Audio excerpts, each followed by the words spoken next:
and accept all people, then this is just a natural.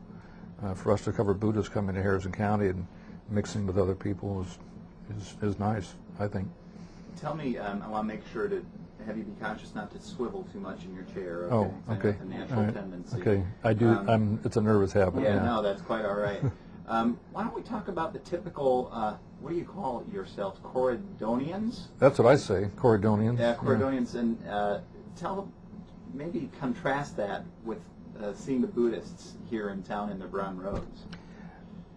It's got to be a surprise. You know, you think of Harrison Countyans as people who are rural, agricultural background, southern Indiana, conservative, Bible Belt, almost. But we do have a certain amount of sophistication, but whenever Buddhists walk in your community, it's a little bit of a shock. And I think it's probably a product of not knowing too much about Buddhists. We tend to think of them as Orientals who we remember from the Vietnam War, maybe protesting, maybe setting themselves on fire. But I don't think the average Harrison County knows too much about the average Buddhist. And so it's a matter of intrigue and maybe a little bit of mistrust, maybe a little bit of fear, like who are these people? What are they going to do here? And they're really not to be feared at all. They're just real sweet, loving, kind, compassionate people who are just different, have a different background. Did you see it as a role, or did the editors or the board members, whomever is in charge here, did the paper see it as a role to help the community gain a greater understanding? Is that part of the role of the paper? Sure, to explain who they are, where they're from, what they believe in, what they don't believe in, the kind of lifestyle they want to lead, what they want to do here. Like when they say they want to set up a monastery and a retreat center, some people may view that with alarm, but it's probably no reason to be afraid at all. It's probably a good thing. To have a retreat center for meditation isn't very threatening, really. It's be a nice asset to the community because people of all faiths are welcome out there. They're very tolerant. They appreciate other faiths, and hopefully we should be the same way. When you first started hearing, and the other thing I want to be conscious of is that when I ask you a question, maybe you can even restate it in sentence form, so we have complete sentences. You're doing fine, okay. But I just want to restate that. Restate the sentence, the question, okay? Yeah. When you guys first started hearing about this monastery or that sort of thing, tell me first about that. How did you first start hearing about this, or what was it that all of a sudden got the community's attention? Was it one day someone was walking down the street, or what? Was it a zoning issue, or what? Yeah, I think it was. I think it was a zoning matter where Take Hang Dat, the local priest from New Albany, wanted to set up a monastery or a retreat center in the woods in some rural setting, so he had to go before the Plan Commission. I think it was the County Plan Commission, and I think that's where it came up. He must have come to a meeting and raised a few eyebrows when he showed up. But I also don't remember the exact details of how that happened, but word spread pretty quickly that some guy, some monk, some Buddhist monk wanted to start an institution in the woods in Harrison County. But I honestly can't remember the details of how it happened. But once he became, people became aware of him, we started talking to him, and we found out what a nice, sweet, gentle soul he is.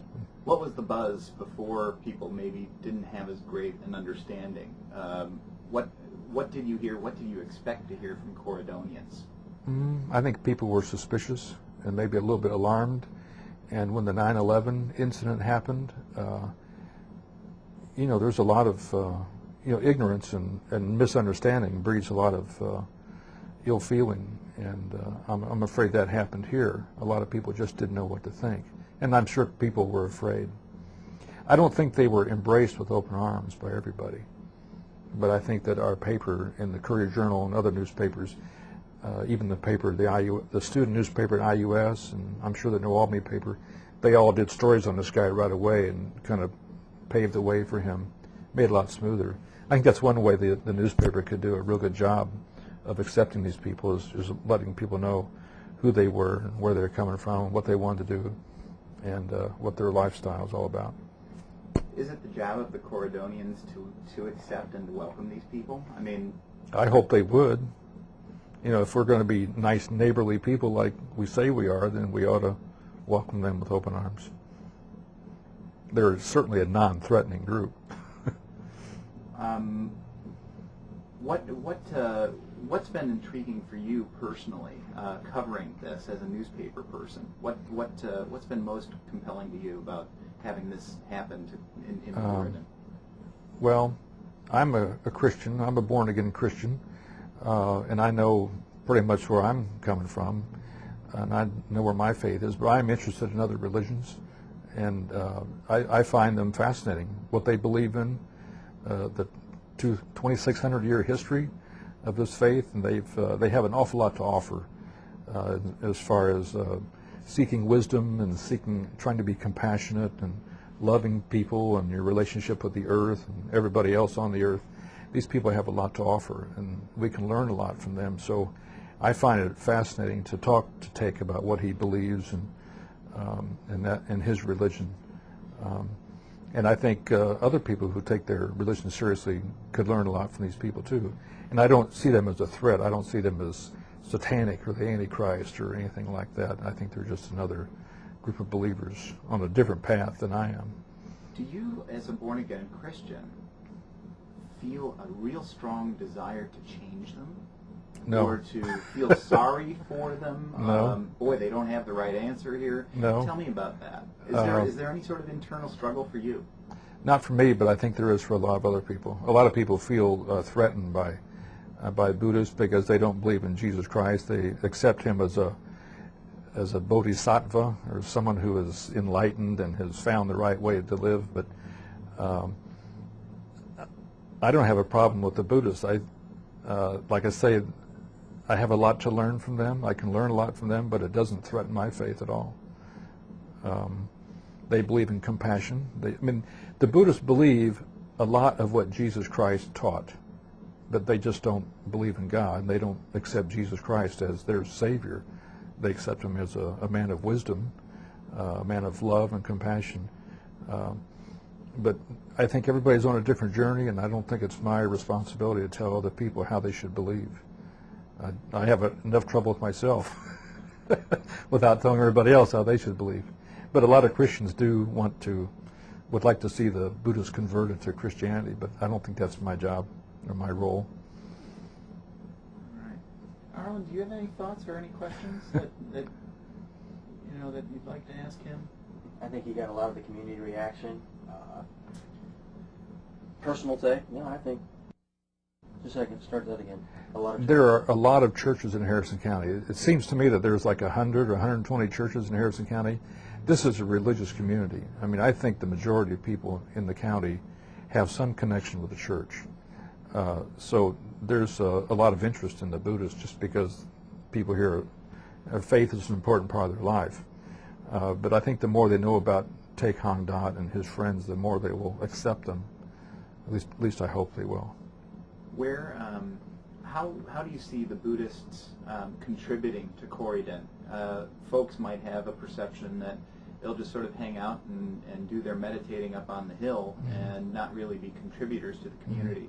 Is that a worthy suspicion or a worthy concern? Well, I don't look at the Buddhist community here any different than I would a Catholic monastery or a convent. These are people who have elected to live out by themselves in a quiet setting so they can meditate and do whatever they do all day. And I think a lot of people will find it enjoyable to go out there and spend a day there, and they can meditate, they can pray, they can be by themselves, they can read, and they don't have to worry about being propagandized by some Buddhist priest, because they're not going to do that. They'll accept you with open arms, they'll welcome you, and then if you want to spend the day there, that's what they're there for. It is a retreat center.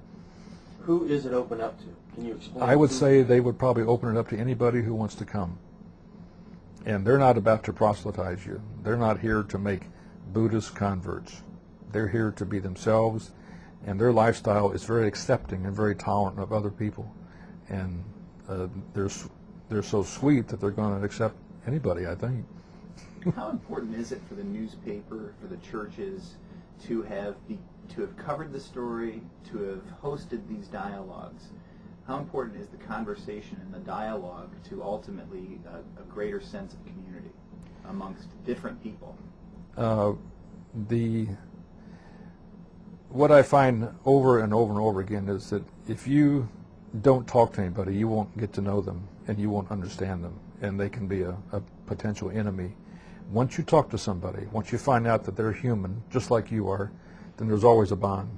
It always comes together, and we do this all the time in our business. We're constantly getting to know people, getting to understand their problems and where they're coming from, and most of the time we leave as friends.